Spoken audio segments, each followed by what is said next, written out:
Welcome to IWSA Research Portal, program paling asik untuk belajar riset.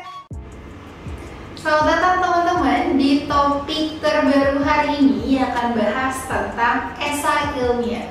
Siapa teman-teman di sini yang suka banget nulis, mulai dari artikel pendek atau yang bisa kita sebut dengan esai ilmiah.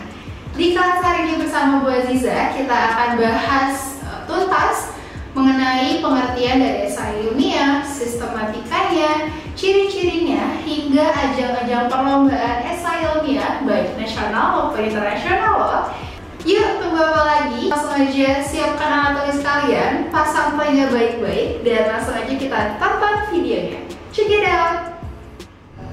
Halo peneliti belia, kembali lagi nih sama aku Kak Aziza. Dan kali ini Kak Aziza mau tanya dulu nih, sebelum Kak Aziza kasih tahu materi yang mau disampaikan, Kak Aziza mau tanya dulu ke kalian. Masih ingat gak sih apa aja jenis-jenis karya ilmiah yang sebelumnya Kak Aziza udah pernah jelasin? Masih pada ingat ya? Nah, salah satunya adalah esai ilmiah. Nah, kali ini Kak Aziza akan sharing mengenai esai ilmiah. Nah, hari ini Kak Aziza mau jelasin dulu nih agenda yang akan kita pelajari. Pertama, Kak Aziza akan jelaskan mengenai pengertian esai. Yang kedua, Kak Aziza akan menjelaskan mengenai jenis-jenis esai ada apa aja sih.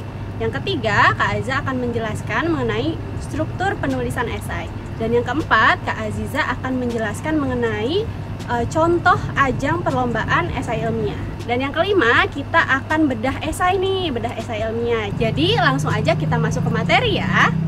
Oke, nah teman-teman kita langsung aja masuk ke materi ya. Seperti biasa, Kak Aziza akan jelaskan dulu nih tentang pengertian dari esai itu sendiri gitu ya. Nah, di sini menurut Anker tahun 2010, esai merupakan bentuk tulisan lepas yang ditulis lebih luas gitu ya dari paragraf yang diarahkan untuk mengembangkan ide mengenai sebuah topik gitu. Jadi esai sendiri itu tulisan lepas sebenarnya teman-teman. Tapi kita punya topik nih yang kita kembangkan menjadi sebuah ide gitu ya. Jadi itu pengertian esai menurut Anker.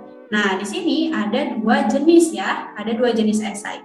Yang pertama itu ada esai ilmiah dan yang kedua ada esai semi ilmiah. Nah, kalau esai ilmiah sendiri ini sifatnya objektif teman-teman. Jadi ditulis berdasarkan hasil pemikiran atau penelitian secara objektif juga, seperti itu. Nah, kalau esai semi ilmiah ini sifatnya subjektif, artinya ditulis berdasarkan opini penulis terhadap suatu topik gitu. Jadi kelihatan kan perbedaannya, kalau yang satu objektif, yang satu lagi subjektif gitu. Yang satu berdasarkan hasil penelitian atau hasil pemikiran, yang satu lagi berdasarkan opini penulis gitu ya. Nah, jadi untuk selanjutnya ya, di slide selanjutnya Kak Aziza akan fokus membahas mengenai esai ilmiah ya teman-teman, seperti itu. Nah, di sini ada struktur penulisan esai ilmiah. Nah, walaupun esai ilmiah itu tidak ada sistematika khusus yang harus ditulis, tapi ada struktur penulisan esai ilmiah. Itu ada 3 bagian ya, yang secara tidak langsung ketika kita membaca, oh ini bagian pembuka atau pendahuluan, oh ini bagian isi esai, oh ini bagian penutup, seperti itu ya. Nah, yang pertama ini bagian pembuka atau pendahuluan. Yang kedua ini ada bagian isi atau badan esai. Dan yang ketiga ada bagian penutup atau kesimpulan. Nah, kita akan bahas satu persatu 3 struktur penulisan esai ini ya. Oke, kita masuk ke bagian yang pertama dulu ya teman-teman, bagian pembuka atau bagian pendahuluan. Nah, pendahuluan ini mengemukakan penyebab munculnya masalah. Nah, masalah ini muncul kalau misalnya ada kesenjangan antara kondisi yang diharapkan atau yang seharusnya terjadi dan kondisi yang sesungguhnya terjadi atau realitas. Seperti itu. Jadi di sini tuh ada gap gitu ya, ada kesenjangan antara apa sih yang kita mau dengan apa yang terjadi gitu ya. Nah, itu adalah masalah. Seperti itu. Contohnya nih, Kak Aziza pernah menulis esai yang berhubungan dengan anak-anak berkebutuhan khusus di pedesaan. Jadi di sana pendahuluannya, bagian pendahuluannya Kak Aziza paparin tuh. Kalau Kak Aziza lihat gitu ya, dari berdasarkan hasil observasi yang Kak Aziza lakukan gitu ya, di situ tuh anak-anak berkebutuhan khusus di pedesaan mereka jarang sekali gitu ya ada yang mendapatkan akses pendidikan seperti itu. Ada beberapa faktor. Yang pertama itu karena jaraknya yang jauh gitu ya, dari rumah ke sekolahnya tuh jauh gitu. sementara orang tuanya harus bekerja seperti itu. Jadi nggak ada yang nganter. Terus yang kedua, faktornya adalah faktor keuangan, gitu ya. Kondisi keuangan ini menjadi faktor yang membuat orang tua tuh enggan gitu ya untuk menyekolahkan anaknya seperti itu. Jadi itu tuh ada kesenjangan ya, ada masalah di sana gitu. Harusnya kita tuh mengharapkan gitu ya, anak-anak berkebutuhan khusus di pedesaan itu mereka bisa sekolah gitu ya, mereka bisa menikmati fasilitas yang ada di sekolah gitu dan mendapatkan pendidikan. Tapi realitanya mereka nggak dapetin itu seperti itu. Nah ini ya bagian pembuka atau pendahuluan. Jadi kita memaparkan gitu ya masalah yang terjadi. Lalu di bagian pembuka atau pendahuluan juga ada dua macam nih teman-teman. Ada kesenjangan teoritis, ada juga kesenjangan praktis. Kalau teoritis ini dia tuh konseptual gitu ya, dan didapatkan dari kajian pustaka gitu atau hasil bacaan kita.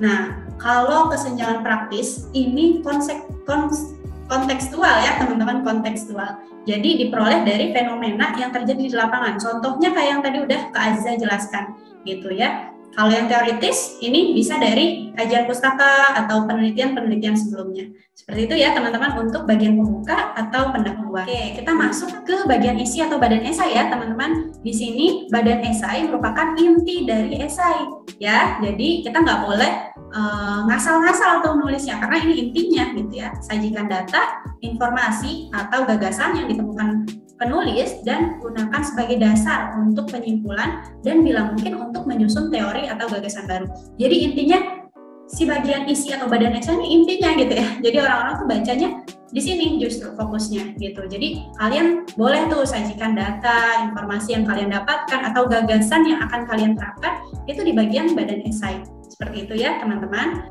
Oke, kita masuk ke bagian isi atau bagian esai. Nah, di sini sajikan pembahasan demi pembahasan secara runtut, ya, sesuai dengan jenis hal yang akan dibahas, seperti itu. Nah, lakukan pembahasan dengan singkat, disertai dengan alur pemikiran dan argumentasi yang logis. Nah, teman-teman masih ingat nggak apa sih ciri-ciri karya ilmiah? Salah satunya adalah apa?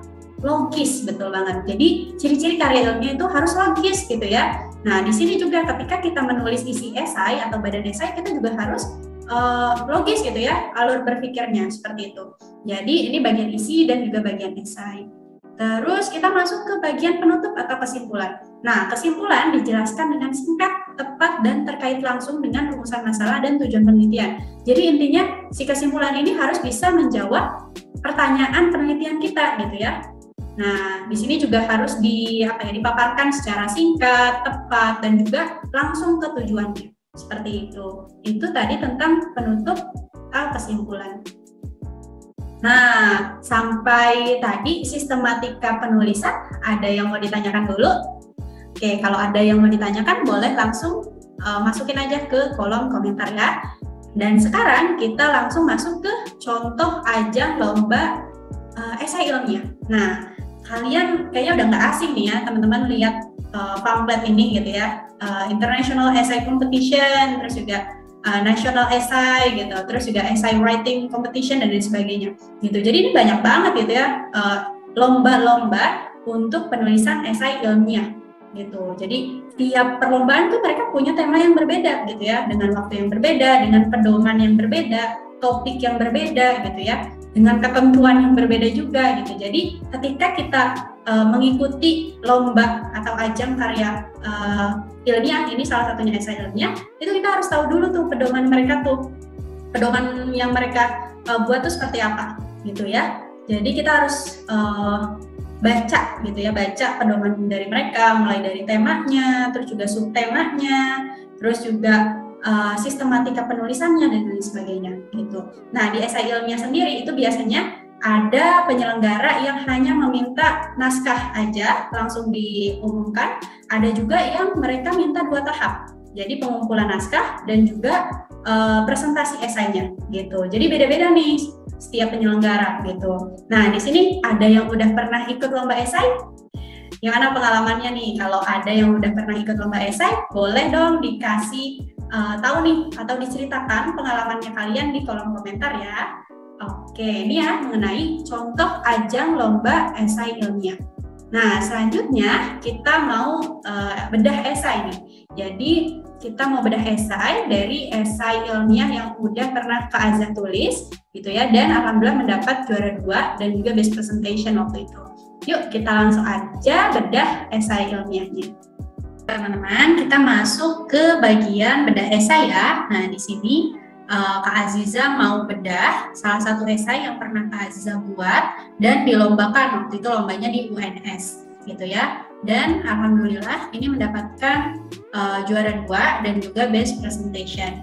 Di sini esainya adalah SIP atau Social Inclusive Education Project, upaya mewujudkan Indonesia maju melalui pemenuhan akses pendidikan bagi anak berkebutuhan khusus di pedesaan gitu ya. Jadi Kak Aziza ini membentuk satu komunitas yang namanya SIP. Untuk apa sih? Untuk mewujudkan Indonesia maju nih gitu ya. Sasarannya siapa? ABK di pedesaan gitu. Jadi waktu itu temanya tentang Indonesia maju tahun 2045 gitu.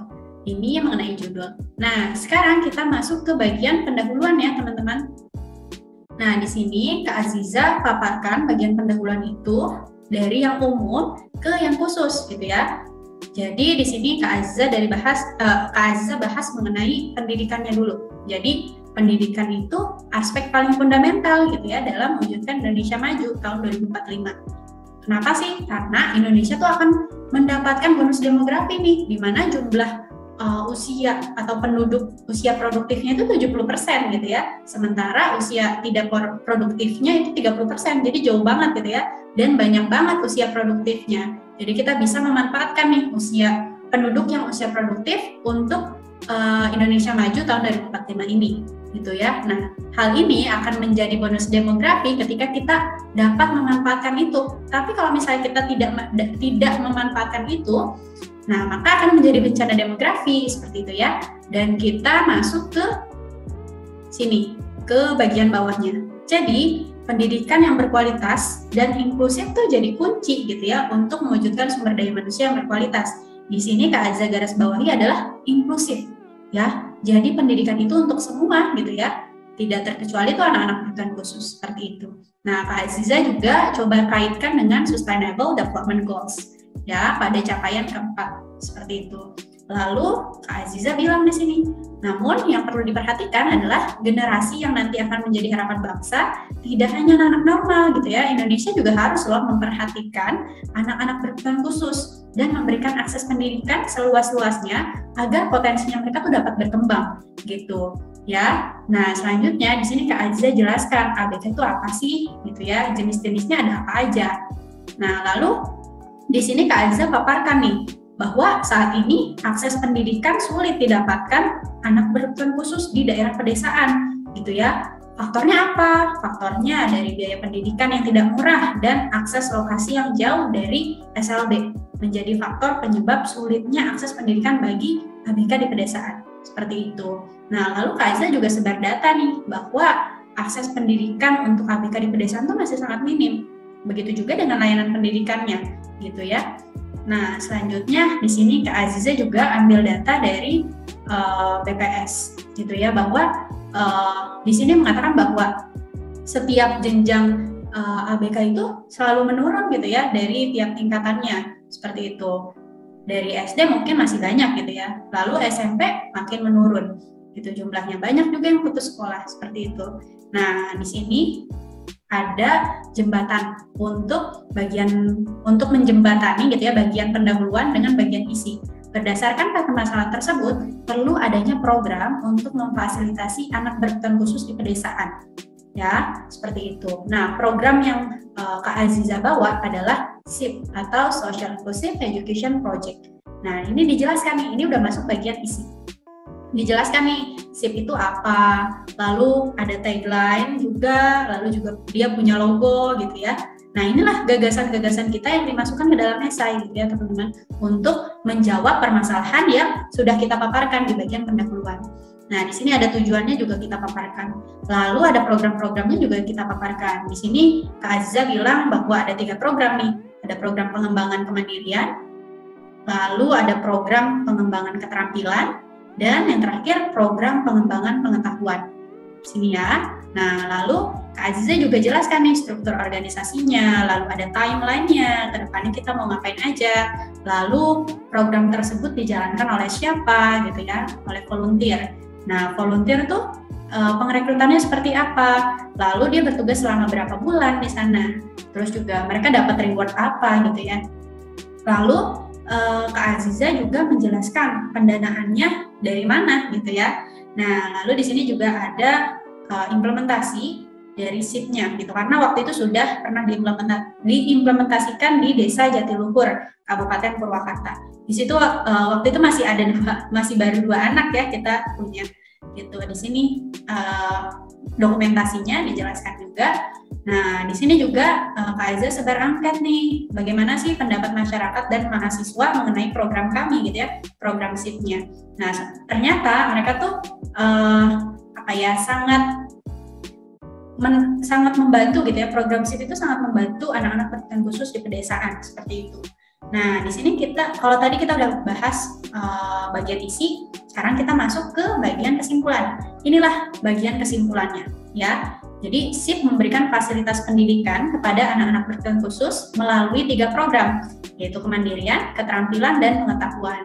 Nah, terus tiap ABK juga punya program IEP-nya masing-masing gitu dari hasil asesmen yang sudah dibuat.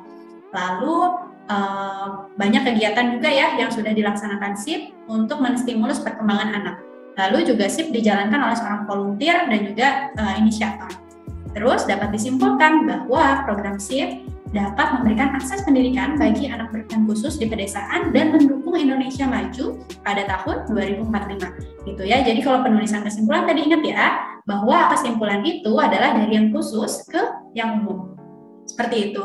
Jadi karena tadi tema dari Kak Aziza itu atau lombanya Kak Aziza itu Indonesia Maju, jadi kita kaitkan dengan Indonesia Maju pada tahun 2045. Seperti itu teman-teman, dan jangan lupa juga untuk menuliskan referensi ya yang kita gunakan dalam menulis. Seperti itu.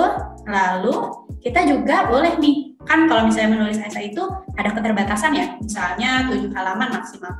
Nah, kalau misalnya teman-teman mau memaparkan yang lain tapi halamannya nggak muat misalnya ya, karena ada juga yang seperti itu, termasuk Kak Aziza gitu ya. Jadi Kak Aziza tuh pengen nih mengungkapin banyak banget gitu ya gagasan-gagasannya, tapi nggak muat gitu di esainya. Nah, kita bisa masuk di lampiran ya. Jadi ini struktur organisasinya, lalu ada gambaran programnya ya, lalu ada teknis pengrekrutan volunteernya seperti apa, lalu ada sertifikat atau rewardnya yang kita berikan gitu ya kepada volunteer dan juga inisiator. Lalu ada di sini angket ya untuk mahasiswa dan juga masyarakat yang kita sebarkan. Nah, lalu di sini juga ada surat kerjasama nih dengan Kepala Desa Jatiluhur. Lalu di sini ada hasil asesmen yang sudah kita lakukan terhadap setiap anak. Gitu. Ini juga dimasukkan. Jadi banyak banget nih lampiran-lampirannya. Seperti itu ya teman-teman. Jadi kalian boleh untuk lihat lagi nih cara pembuatannya dari awal sampai akhir gitu ya. Semoga bisa dimengerti juga dan bisa lebih paham lagi ya ketika Kak Aziza bedah esainya. Ya. Jadi setelah teman-teman tahu gitu ya, tadi teorinya tentang esai, lalu juga kita udah bedah salah satu esai gitu ya, dan sekarang coba kalian praktekkan cara membuat esainya gitu ya. Gimana, siap? Oke, kalau udah siap langsung aja ditulis ya esainya. Oke, mungkin cukup sekian gitu ya pemaparan salah satu jenis karya ilmiah, yaitu esai ilmiah dari Kak Aziza, dan kita lanjutkan, kita bahas jenis karya ilmiah lainnya. Jadi stay tune terus di YouTube-nya ISA. Oke, terima kasih banyak, semoga bermanfaat. Wassalamualaikum warahmatullahi wabarakatuh. Nah, itu dia kelas esai ilmiah hari ini bersama Teacher Aziza.